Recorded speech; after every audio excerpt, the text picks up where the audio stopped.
그 강아지들은 너의 집착일 뿐이다. 스님, 저를 거두신 것도 집착이었습니까? 이 한마디에 수십 년 수행한 주지스님이 무너져 내렸다. 바람이 수련산의 허리를 감아 돌 때마다 계암사의 풍경은 쇳소리를 냈다. 소리는 맑았으나 메마른 기침 같았다. 10살 동자승 무사는 그 소리를 들으며 대도를 닦고 있었다. 걸레를 쥔 손은 작았고 그 작은 손으로 미는 세상은 너무나 넓고 차가웠다. 무산. 산이 없다는 뜻의 법명이었다. 기댈 곳 없이 절 앞 소나무 아래 강보에 쌓여 버려졌으니 그보다 적확한 이름은 없으리라고 주지 스님 범진은 말했다. 범진 스님에게 무산은 자비의 증거이자 규율의 대상이었다. 스님은 무산에게 늘 말했다.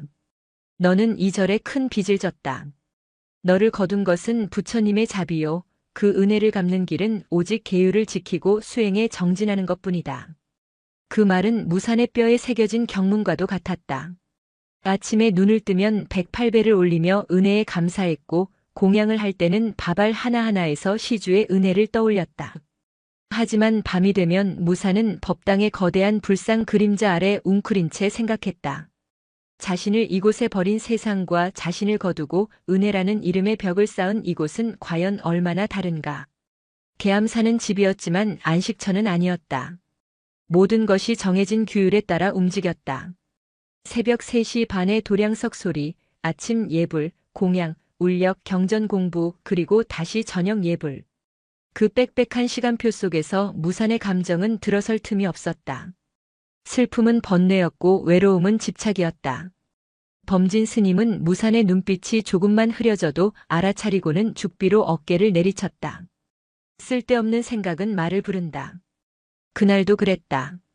가을의 끝자락 바람은 유난히 날카로웠고 텅 빈 산사의 공기는 시렸다. 무산은 장독대 옆에 쌓아둔 땔감을 옮기는 울력을 하고 있었다. 무거운 나무단을 들어 올리다 발을 헛디뎌 넘어졌다. 무릎이 깨져 피가 흘렀다.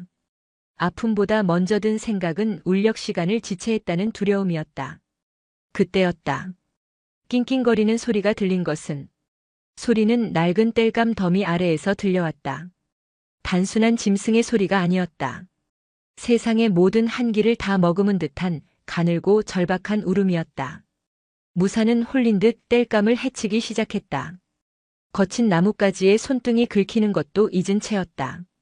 그리고 마침내 썩은 나무 판자 아래 움푹 팬 공간에서 그것들을 발견했다. 흑투성이 강아지 3마리. 태어난 지 얼마 되지 않은 듯 눈도 제대로 뜨지 못한 채 서로의 체온에 의지에 떨고 있었다. 어미는 보이지 않았다. 녀석들의 모습은 마치 10년 전 겨울 이 절의 문턱에서 발견되었다는 자기 자신의 모습과 포개졌다. 차가운 세상에 내던져진 작은 생명. 은혜를 베풀어줄 누군가의 손길을 기다리는 존재. 순간 무산의 안에서 무언가 무너져 내렸다.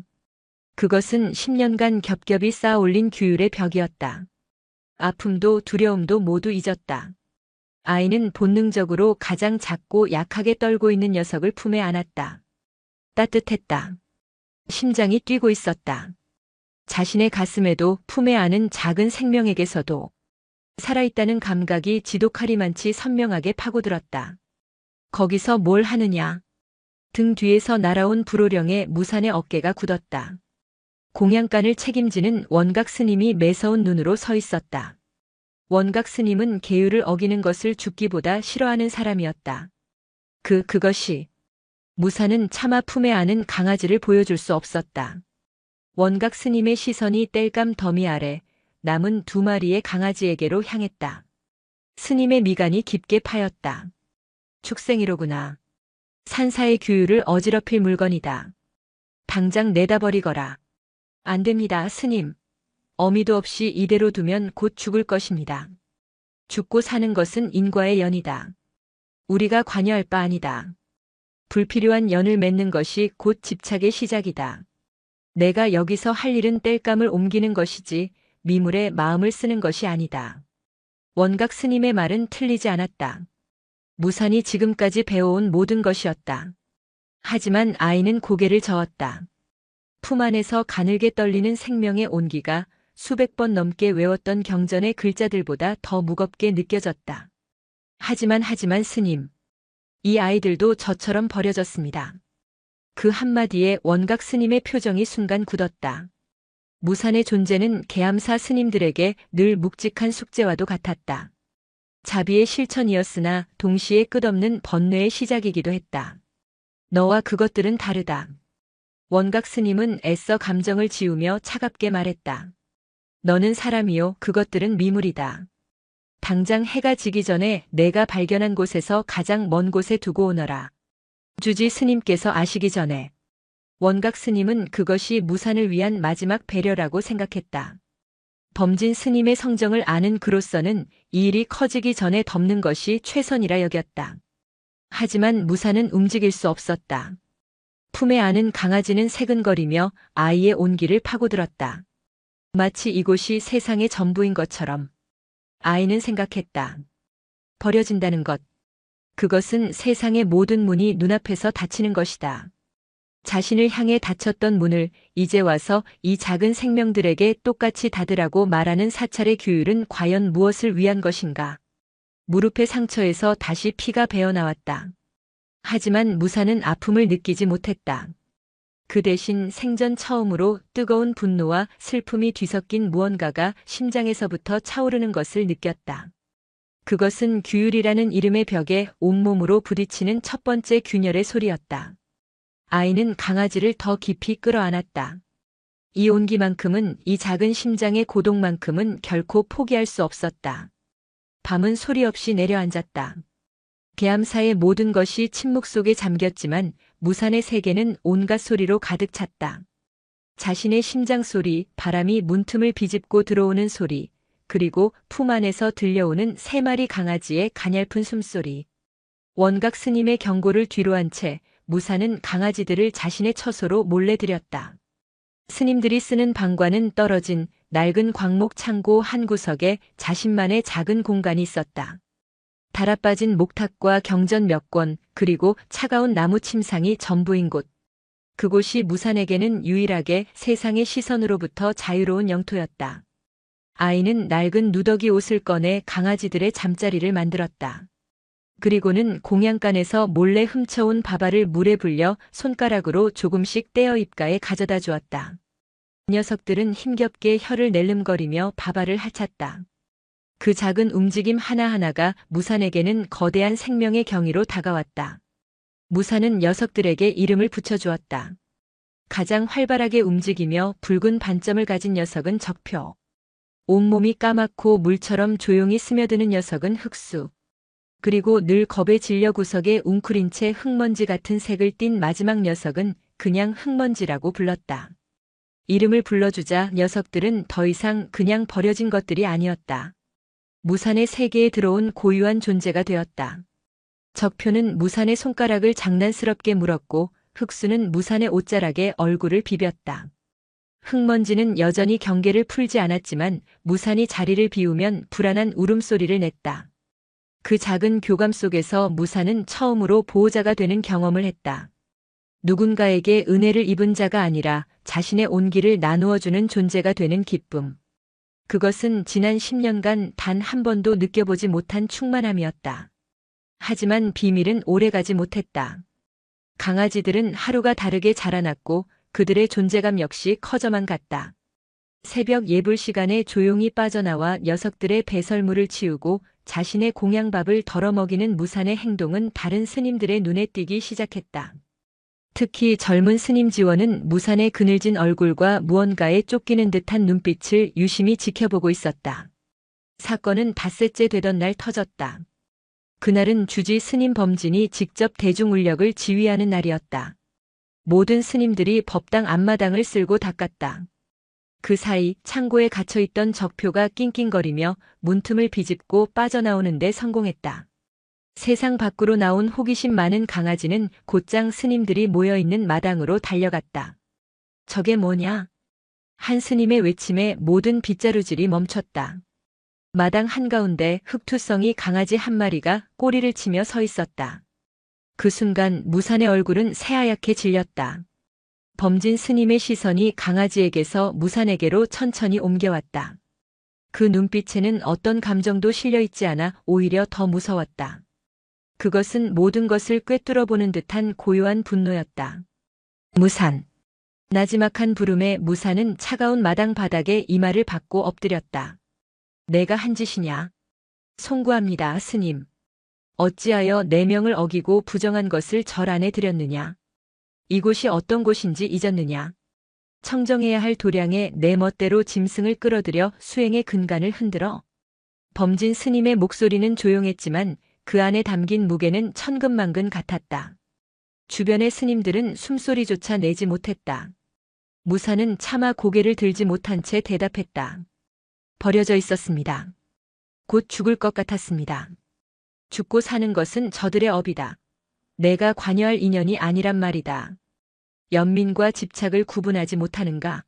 불필요한 연민은 너와 저 미물 모두를 고통으로 이끄는 족쇄일 뿐이다. 범진 스님은 무산의 곁으로 다가와 섰다. 그리고는 무산이 가장 두려워하는 말을 꺼냈다. 내 마음은 자비가 아니다. 버려졌던 너 자신의 과거에 대한 집착이다. 너는 저 강아지를 통해 너 자신을 보고 있는 게지. 그것이야말로 가장 어리석은 번뇌다. 송곳처럼 날아와 심장을 꿰뚫는 말이었다. 무산은 아무런 대답도 할 수 없었다.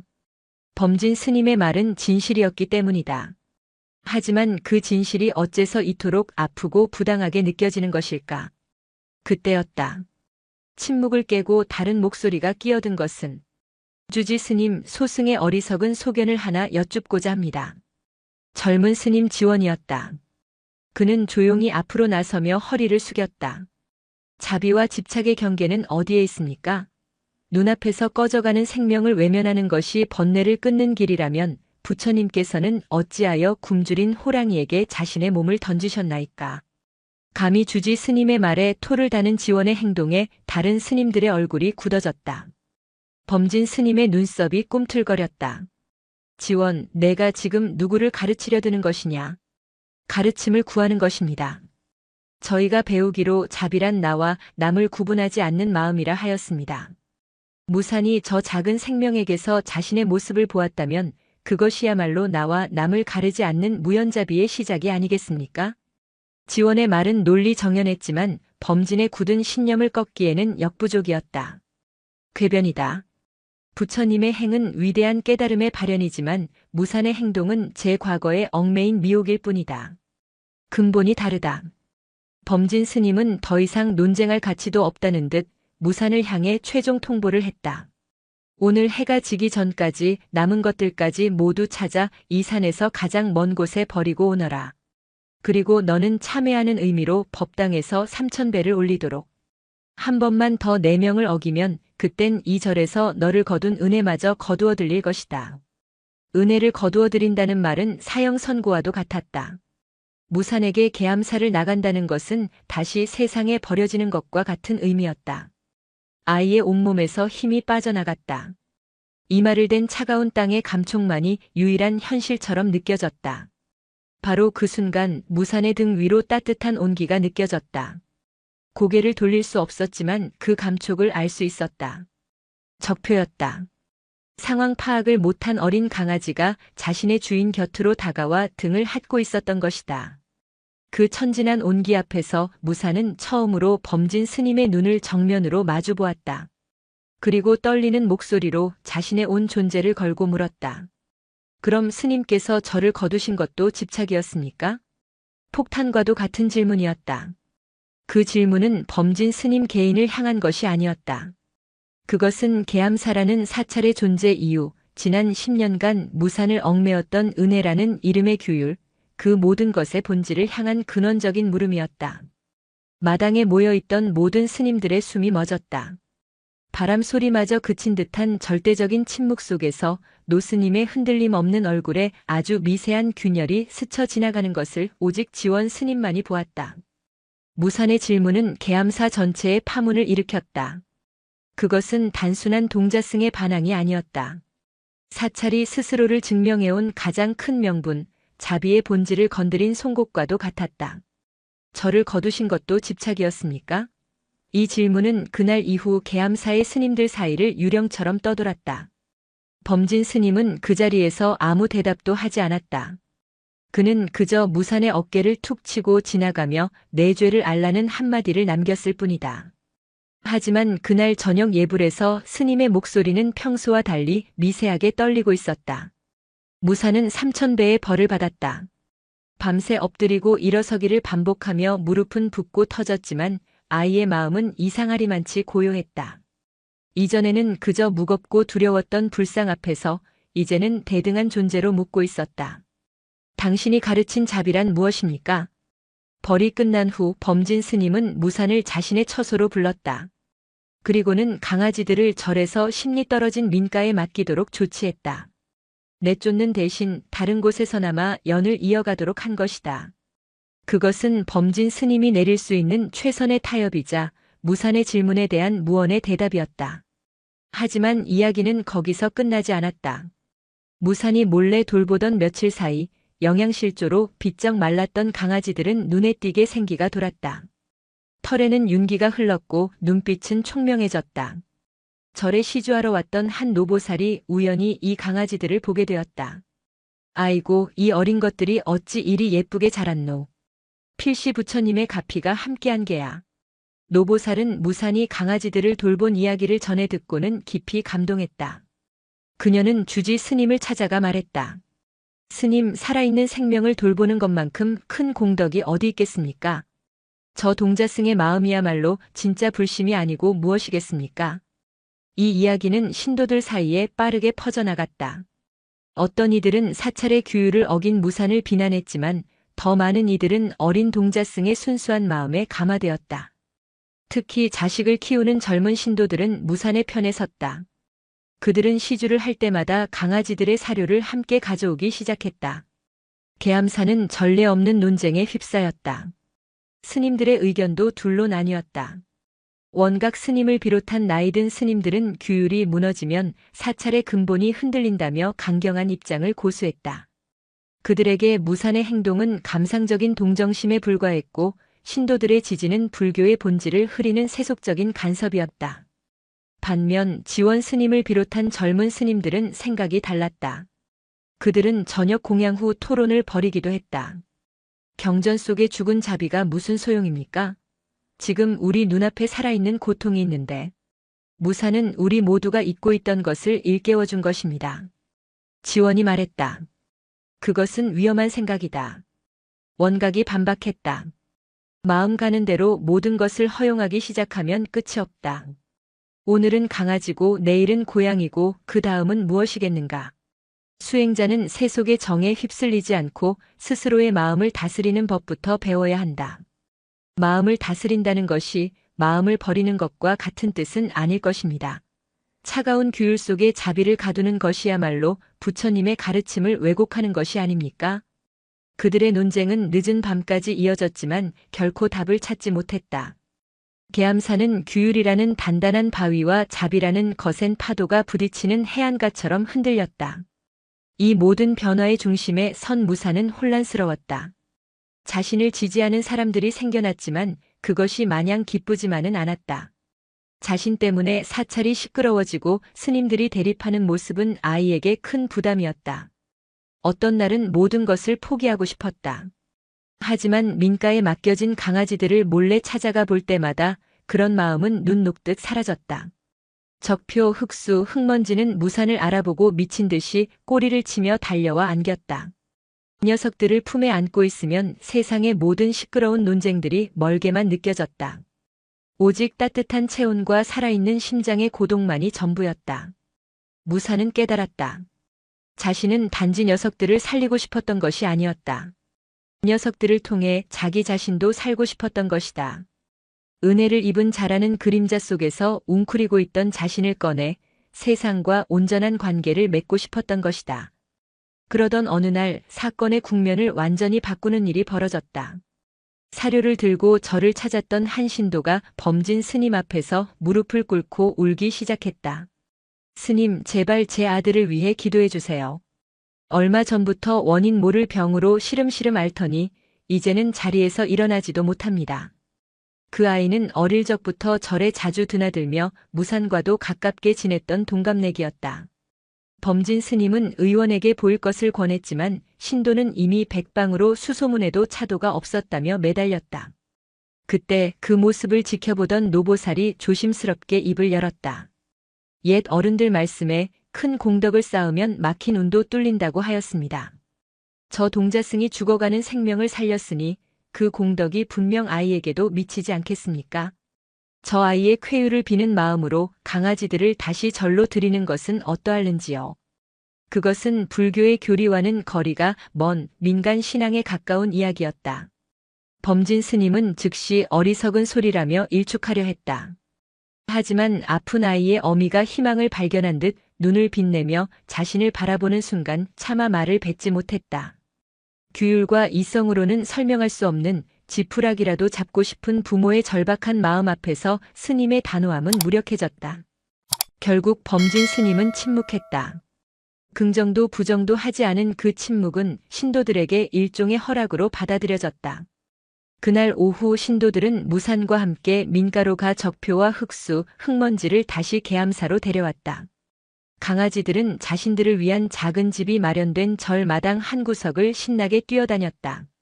그 모습을 보며 아이처럼 환하게 웃는 신도들과 젊은 스님들, 그리고 못마땅한 표정으로 뒷짐을 진 채 그 광경을 외면하는 늙은 스님들.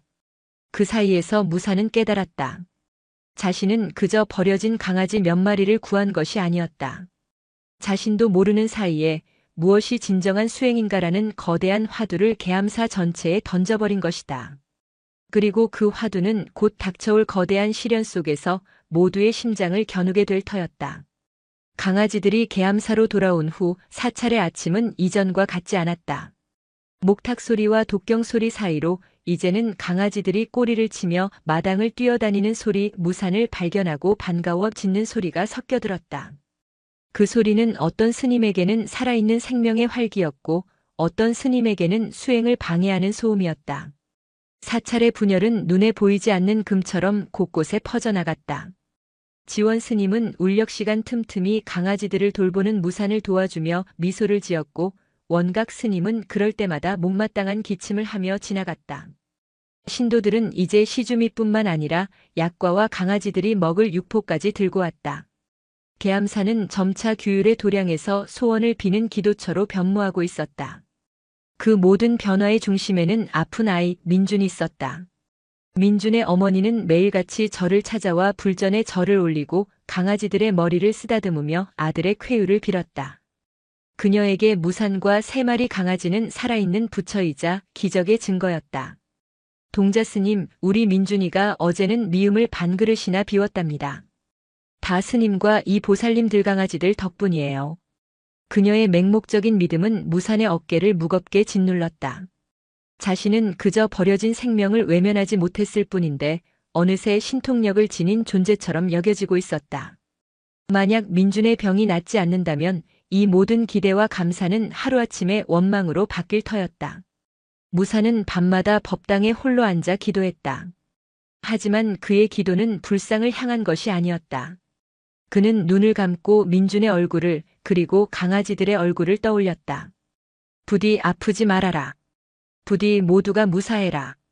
그것은 경전에 나오는 거창한 기도가 아닌 살아있는 것들을 향한 소박하고 절실한 염원이었다. 범진 스님은 이 모든 상황을 침묵 속에서 지켜보았다. 그의 마음은 복잡했다. 신도들의 믿음이 사찰의 근본을 어지럽히는 것 같아 불쾌했지만 민준의 어미가 희망을 찾아가는 모습을 외면할 수도 없었다.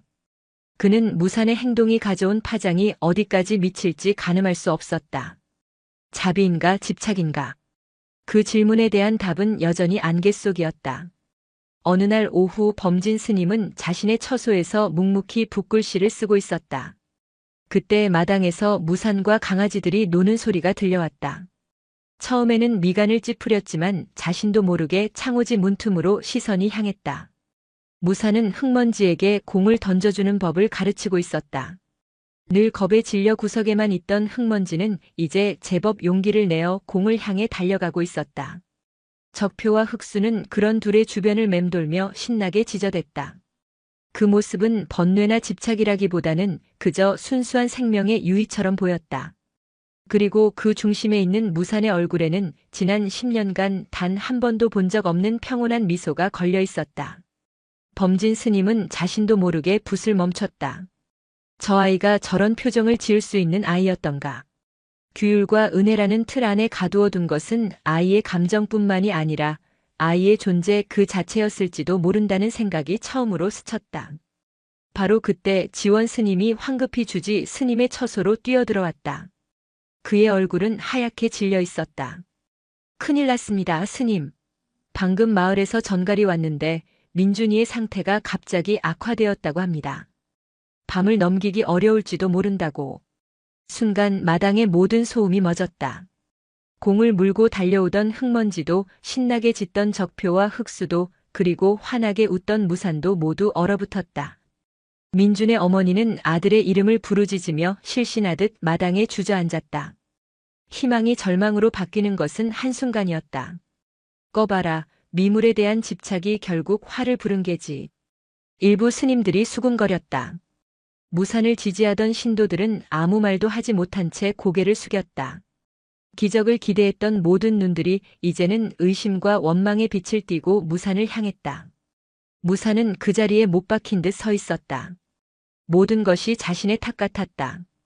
어설픈 동정심으로 시작한 일이 결국 모두에게 더 큰 상처를 남기고 말았다. 아이의 눈에서 뜨거운 눈물이 뚝뚝 떨어져 흙바닥을 적셨다. 강아지들이 다가와 무산의 다리에 몸을 비볐지만 아무런 위로도 되지 않았다. 그날 밤 계암사는 깊은 침묵에 빠졌다. 범진 스님은 법당에서 밤새 철야 기도를 시작했다. 하지만 그의 기도 역시 흔들리고 있었다. 자신이 평생을 바쳐 지켜온 규율과 가르침이 한 아이의 생사 앞에서 이토록 무력하게 느껴진 적은 없었다.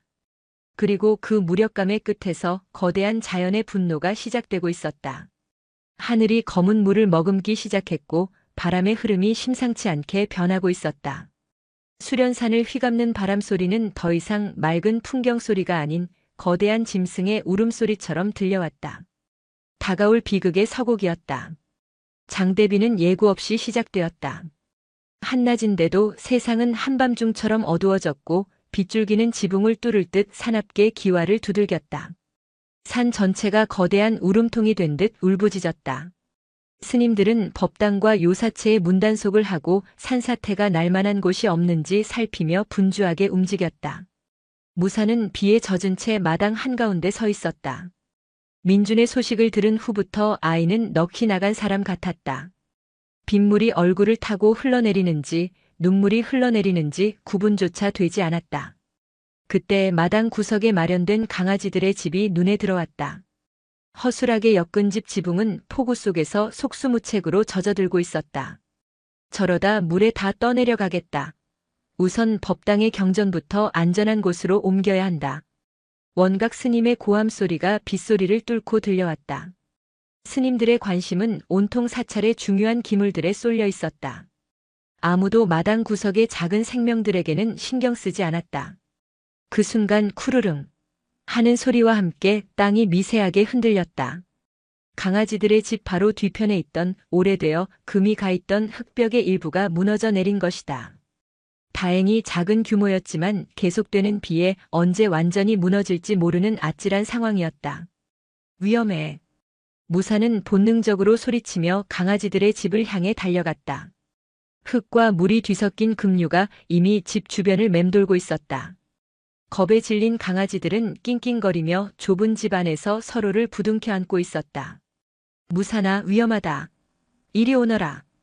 지원이 다급하게 외쳤지만 무산에게는 들리지 않았다. 아이의 머릿속에는 오직 한 가지 생각뿐이었다. 또다시 나 때문에 누군가를 잃을 수는 없어. 그것은 죄책감이었고 동시에 속죄를 향한 처절한 몸부림이었다.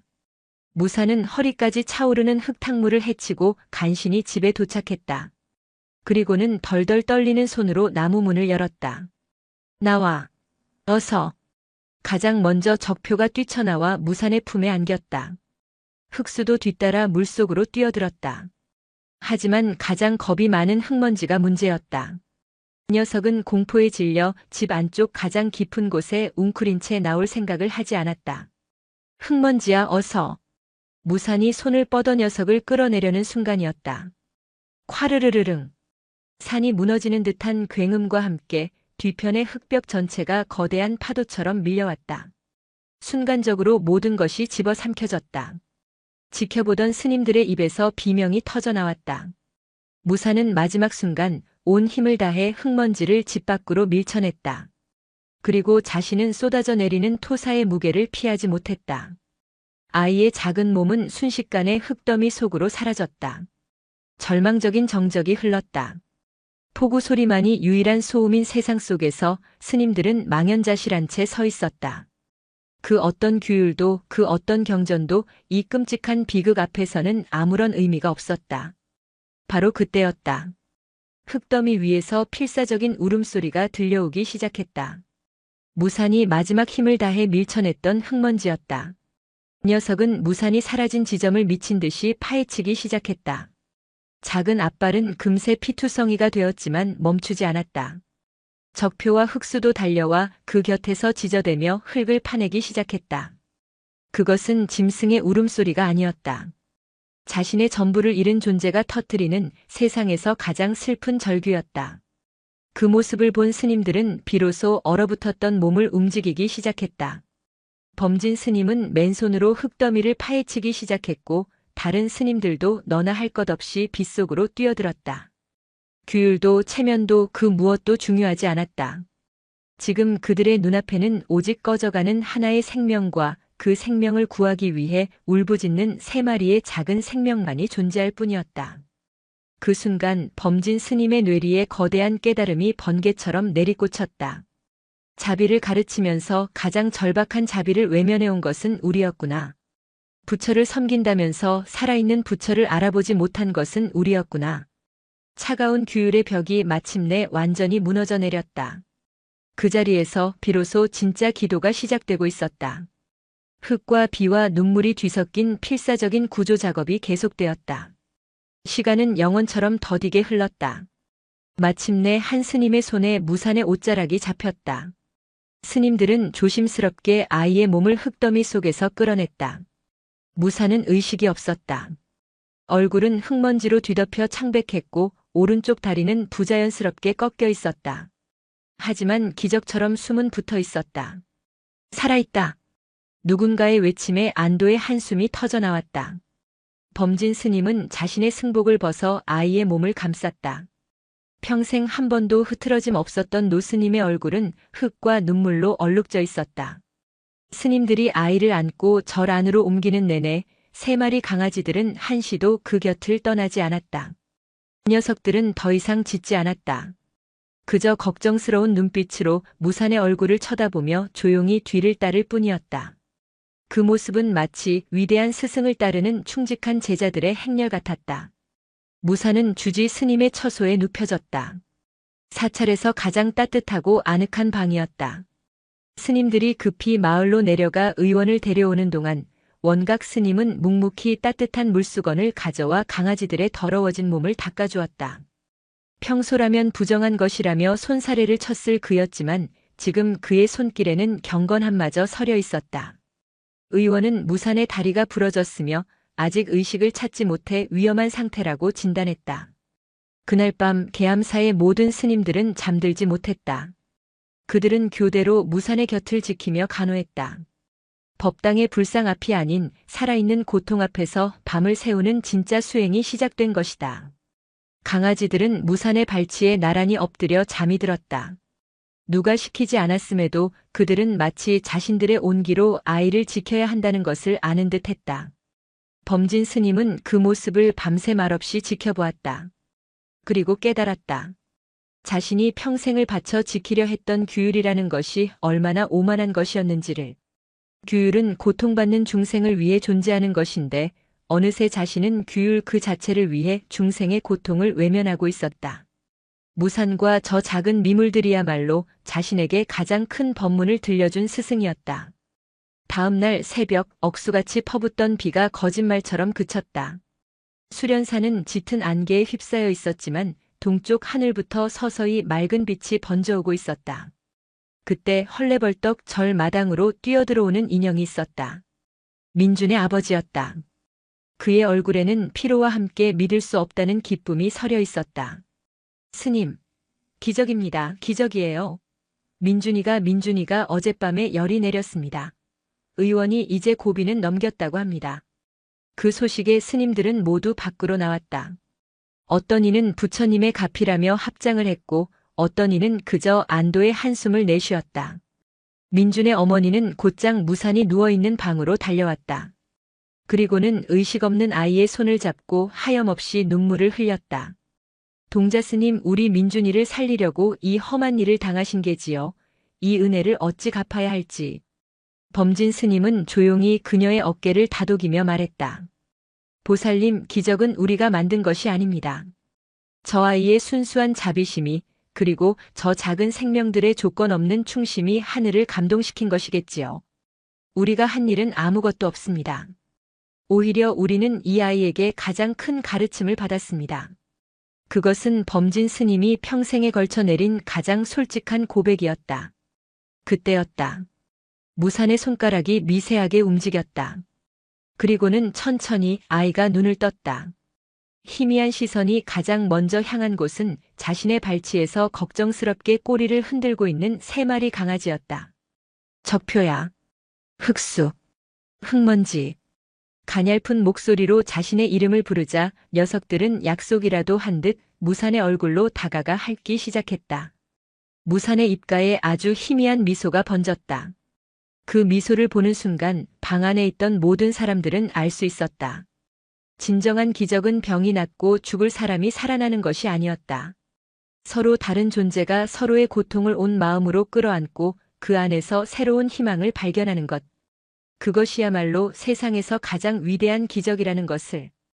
폭풍이 지나간 계암사의 아침, 비에 씻긴 하늘은 눈이 시리도록 푸르렀다.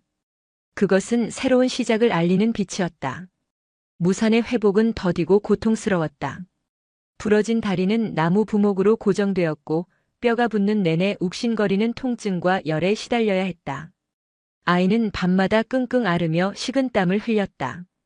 그럴 때마다 스님들이 교대로 곁을 지키며 물수건으로 몸을 닦아주고 기도를 올렸다. 사찰의 풍경은 완전히 바뀌었다. 강아지들은 더 이상 마당 구석의 천덕꾸러기가 아니었다.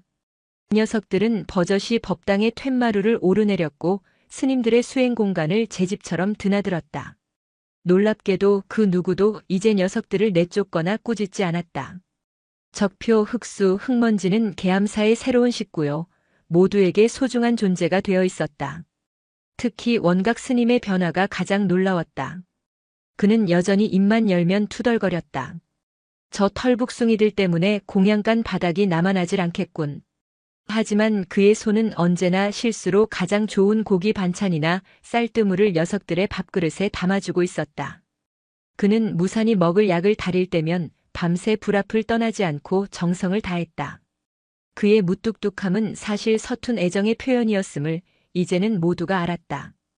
범진 스님은 매일 아침 무산의 방을 찾아와 직접 상처를 살폈다. 그는 더 이상 무산에게 은혜를 갚으라고 말하지 않았다. 대신 아이의 고통을 자신의 고통인 양 아파하며 묵묵히 곁을 지켰다.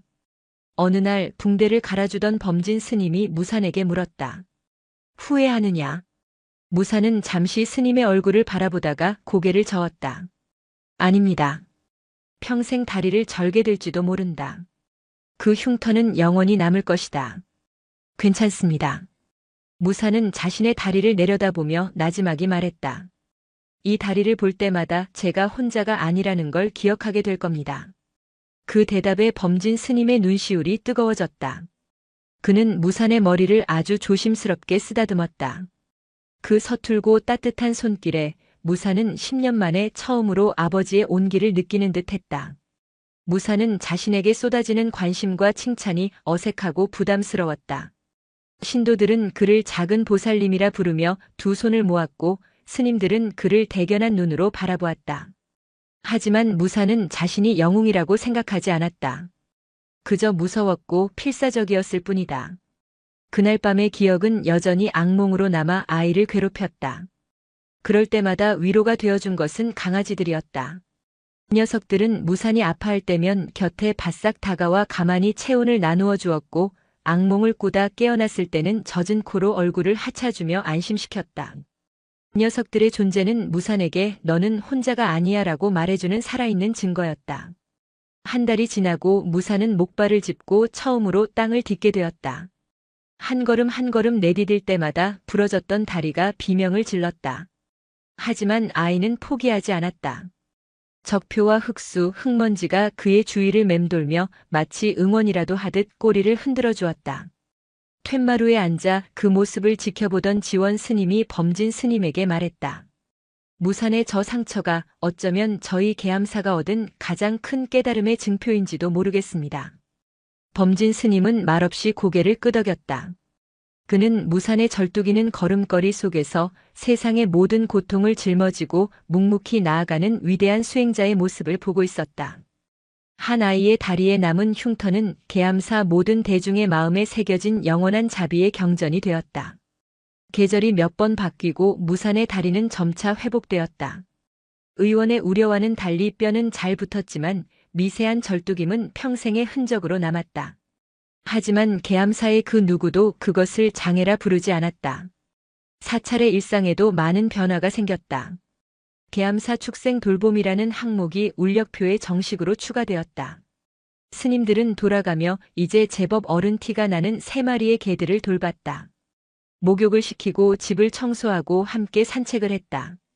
처음에는 어색해하던 스님들도 이제는 능숙하게 녀석들의 배를 긁어주며 이놈, 어제보다 살이 더 쪘구나 하고 타박을 주는 경지에 이르렀다. 계암사의 명성은 입소문을 타고 멀리까지 퍼져나갔다. 엄격한 규율의 사찰이 아닌 상처받은 모든 것을 품어주는 따뜻한 안식처로 알려지기 시작했다. 주말이면 아이들의 손을 잡고 절을 찾는 가족 단위의 방문객들이 늘어났다. 그들은 불공을 드리러 오기보다 3마리의 개들과 어울려 노는 무산의 모습을 보며 마음의 평화를 얻고 돌아갔다. 어느 가을 범진 스님은 대웅전 앞에서 정기법회를 열었다. 그날 법회에는 유난히 많은 사람들이 모여들었다. 범진 스님은 법상에 올라 경전 대신 지난날의 이야기를 담담하게 풀어놓았다. 이 늙은 중은 평생을 규율 속에서 살았습니다. 저는 규율이야말로 우리를 깨달음으로 이끄는 유일한 길이라 믿었습니다. 하지만 한 아이가 그리고 이름 없는 3마리의 미물이 저에게 물었습니다. 눈앞의 고통을 외면하는 규율이 과연 누구를 위한 것이냐고 말입니다. 스님의 목소리는 낭낭하게 법당 앞마당을 채웠다. 저는 그 질문에 답하지 못했습니다. 대신 온몸으로 답을 보여준 그 아이를 통해 비로소 깨달았습니다. 진정한 수행이란 세속의 고통에서 멀어지는 것이 아니라 기꺼이 그 고통 속으로 걸어 들어가 함께 비를 맞는 것임을 말입니다. 자비란 경전 속에 박제된 문자가 아니라 살아있는 것들의 아픔에 함께 울어주는 뜨거운 눈물임을 말입니다. 범진 스님은 법문을 마치고 저 멀리서 개들과 함께 낙엽을 쓸고 있는 무산을 가리켰다. 저 아이가 나의 스승입니다. 저 아이가 우리 모두의 스승입니다. 그 말에 모든 대중의 시선이 무산에게로 향했다. 무산은 어쩔 줄 몰라 하며 얼굴을 붉혔지만 그를 바라보는 사람들의 눈빛에는 존경과 감사가 가득했다. 버려진 아이, 은혜를 입은 자라는 꼬리표는 이제 어디에도 없었다. 무산은 계암사의 살아있는 상징이자 자비의 근원이 되었다. 완전히 건강을 회복한 민준이도 부모님과 함께 절을 찾았다. 민준은 이제 무산의 가장 좋은 친구가 되었다. 두 아이는 적표, 흙수, 흙먼지와 함께 산을 뛰어다니며 웃음소리를 터뜨렸다. 그 웃음소리는 계암사에서 가장 청아한 독경소리가 되었다. 범진 스님은 자신의 처소 창가에 앉아 그 모습을 흐뭇하게 바라보았다. 바람이 불자 처마 끝의 풍경이 맑은 소리를 냈다. 예전에는 메마른 기침 소리처럼 들렸던 그 소리가 이제는 아이들의 웃음소리를 닮은 경쾌한 노래처럼 들렸다. 사찰의 영혼이 마침내 제 소리를 찾은 것이다. 세월이 흘러 무산은 늠름한 청년으로 자랐다. 그는 정식으로 사미계를 받아 예비 승려가 되었고 아이의 티를 벗은 얼굴에는 고요한 지혜의 빛이 감돌았다. 그의 곁에는 이제 노견이 된 적표와 흙수, 흙먼지가 늘 함께했다. 계암사는 지원 스님의 주도하에 유기동물들을 위한 작은 보호소를 운영하기 시작했고 무사는 그곳의 실질적인 책임자가 되었다. 어느 날 교단에서 명망이 높은 대율사가 계암사를 방문했다. 그는 불교의 계율을 수호하는 것을 필생의 과업으로 삼는 인물로 최근 계암사의 세속적인 행보를 못마땅하게 여기고 있었다. 대율사는 범진 스님과 차를 마시는 자리에서 넌지시 물었다. 듣자 하니 이 절은 수행의 도량이라기보다 축생들의 안식처가 되었다고 하더군요. 청정해야 할 사찰에 짐승의 털이 날리고 울음소리가 그치지 않으니 어찌 수행에 집중할 수 있겠습니까? 그의 말에는 날카로운 가시가 돋쳐 있었다. 범진 스님은 온화하게 미소 지으며 대답했다. 율사님 마음을 어지럽히는 것이 어찌 짐승의 털과 울음소리뿐이겠습니까? 제 마음을 어지럽혔던 것은 청정해야 한다는 아상과 규율이 옳다는 법상이었습니다.